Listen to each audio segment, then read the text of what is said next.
Hi, I'm Evans Stanley, and I am a postdoctoral fellow at the National Institutes of Health in Bethesda, Maryland, where I'm a structural biologist studying the field of autophagy. It helps the cell regenerate a material so that it can keep going and keep thriving. In the lab, I'm kind of known for doing as many things as possible at once.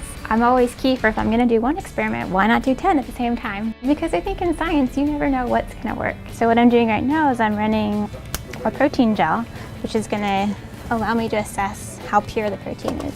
Proteins are these tiny little things that are all throughout your cell, and they carry out numerous different functions. My first success in the lab was the first time I ever solved a crystal structure. You saw this beautiful map appear on the screen. This atom goes here, and this one goes here. It was really cool.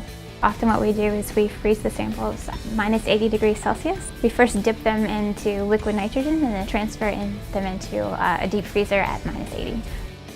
Women have made huge contributions to science, and we most definitely need them. My biggest scientific role models would be Dorothy Hodgkin. She was one of the first protein crystallographers. She was in science at a time when there weren't very many women in science, but she persevered and did some fantastic work.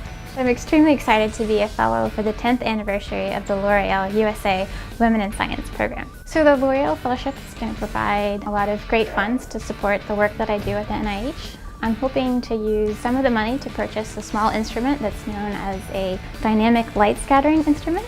And this is a great tool because it can give us insight into how good and clean our sample is. I definitely strive to be a role model for the next generation of female scientists. Work hard in your science and math classes. The NIH actually has a fantastic summer program where thousands of students come here every summer and work in the labs. And I think the earlier you can work in a lab, the better. It's, opened the doors to this fantastic network of female scientists in the United States, and I think it's just great to be a part of. I hope that, the work that I do is going to have a profound impact one day, curing cancer or helping someone with heart disease.